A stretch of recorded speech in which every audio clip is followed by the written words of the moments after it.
For someone growing up in a modern Western country, founded on a combination of Christian moral principle and Enlightenment philosophy, classical Sparta comes off looking like the most insane society ever conceived of by the mind of man. A rigid three-tiered caste system ruled over by warrior elites who engaged in such delightful cultural practices as primitive eugenics, pedophilia, and launching regular training raids onto their own slave population in order to terrorize them into giving up any thought of resistance. And if the semi-mythical Lycurgus was indeed a real person and the man behind Sparta becoming what it was, then it is arguably the oldest known example of a planned society. That is, a society created in accordance to an ideology as opposed to one that evolved naturally over cumulative time and experience. At any rate, the world of darkness certainly assumes that he was real, and that his ideas were very appealing to the Ventrue Methuselah, who eventually called herself Artemis or Thea. The memory of her kin Medon's destruction at the hands of the mortals he had ruled openly remained fresh in Artemis's mind. And so she became one of the first Ventrue to decide that it was better to work with mortals and rule through them, rather than simply tyrannize over them. And so, assuming the identity of one of Sparta's patron goddesses, hence her assumed name, Artemis or Thea obtained great influence over the Spartans. However, she also recognized that her authority had limits, and that she dare not run roughshod over her new mortal following lest she suffer the fate of Medon. As Lycurgus imposed his reforms and his infamous constitution upon Sparta, Artemis discovered that there were indeed many admirable qualities, or at least qualities that she thought admirable about Lycurgus's system, qualities that her clan would do well to emulate. When Sparta overran the neighboring region of Messina and enslaved its entire population, turning them into the famous Helots, Artemis saw obvious parallels between them and the vampires. The Spartans needed this massive population of slave workers so that they could dedicate their lives to training for war. In the same way, vampires were dependent upon the masses of the kine, albeit to fulfill different needs. The influence of Sparta on Clan Ventrue carries over into the modern knights, particularly in how the clan is organized and led both on a global level and on a local level. In terms of global leadership, the supreme authority within Clan Ventrue is the so-called Directorate, which is comprised of the 12 most powerful and influential elders of the clan. But the term Directorate is a relatively modern designation. In the old days, they were called the Ephoret, in reference to the Spartan ephors, 5 powerful magistrates who had a leading role in determining Spartan policy and even had some authority over the city-state's dual monarchy. In the modern knights, the Directorate is responsible for electing who represents Clan Ventrue on the Camarilla's inner circle, managing global policy for the clan as a whole, and sometimes arbitrate over disputes within the clan provided they are significant enough. They are also responsible for meting out punishment to anyone who betrays Clan Ventrue.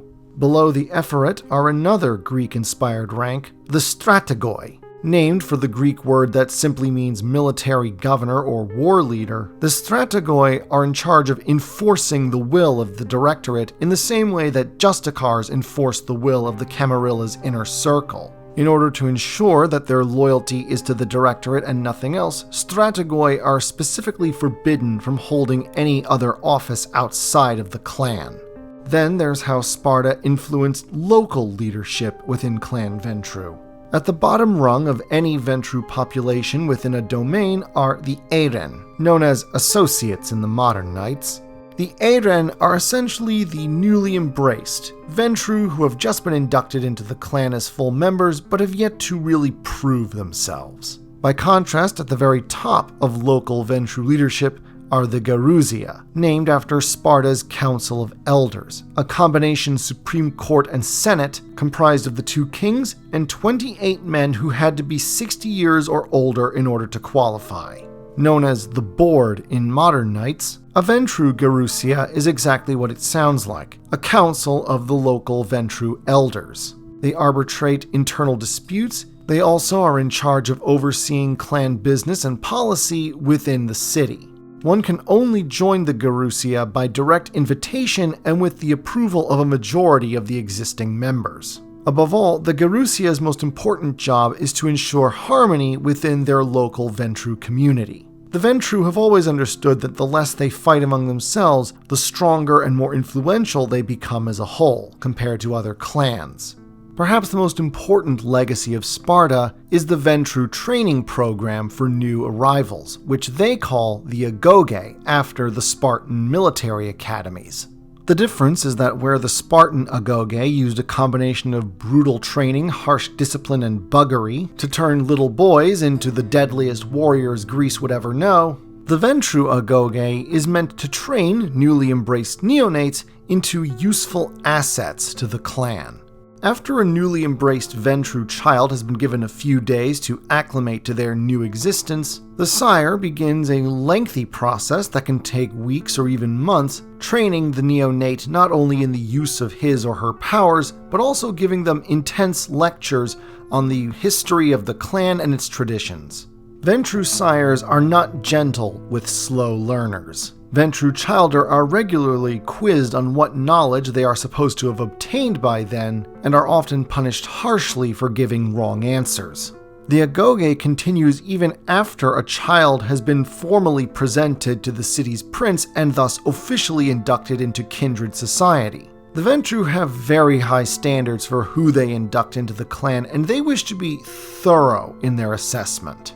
It is only after the neonate has completed a series of tests, including being able to establish themselves in the city on their own without assistance from the wider clan, that the local Gerousia will even consider finally acknowledging them as full members of Clan Ventrue. One of the reasons that the Ventrue consider themselves above other Cainites is the fact that they do hold themselves, generally speaking, to higher standards than the others. And it all began with Artemis Orthia and her admiration for the equally uncompromising standards of the Spartans. Hers became an example that other Ventrue chose to emulate. And so these Ventrue in turn established themselves in various Greek city-states, mostly in the Peloponnese, and manipulated the local governments into allying themselves with Sparta in what became known as the Peloponnesian League. The most prominent of these being Avarchus, the Ventrue master of Corinth.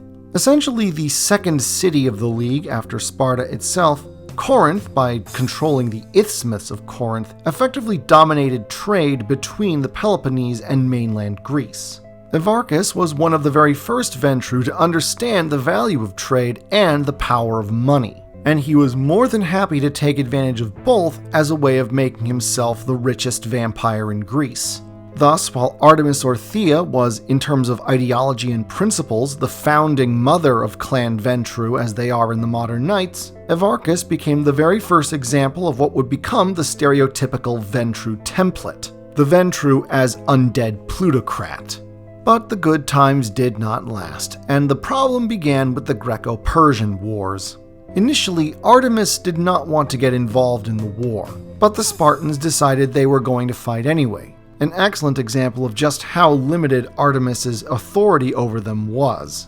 Sparta, of course, played a key role in besting the Persians, such as winning the decisive land victory at Plataea, but the war also saw the rise of another power in Greece, the city-state of Athens. A city-state that was not part of the Peloponnesian League, contributed the lion's share of ships to the allied Greek fleet, crushed the Persians at the Battle of Salamis, and, perhaps most importantly of all, were backed by Clan Bruja. After besting the Persians, Athens grew in both power and wealth, eventually establishing its own alliance with the islands of the Aegean and the coastal cities of what is now Turkey, thus forming the Delian League and threatening the Ventrue-backed Peloponnesian League's dominance in Greece. Avarchus was especially angered at this because Athens' maritime dominance meant that it now became the wealthiest city in Greece at the expense of his Corinth. Inevitably, this mutual hostility ignited a war, what the mortals called the Peloponnesian War and what the Ventrue called the First Bruja War. The fighting was long and hard, but in the end, the Spartans won, First, by developing a navy of their own, and then, under the command of the general Lysander, catching most of the Athenian navy by surprise at the Battle of Agos Potami. The Athenian navy was all but eradicated, the city itself was left defenseless, and Athens surrendered.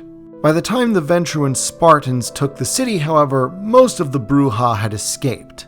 Still, it was a victory, and Lysander was rewarded for his contribution by being embraced by Artemis Orthia herself. Sparta's victory, however, proved short-lived.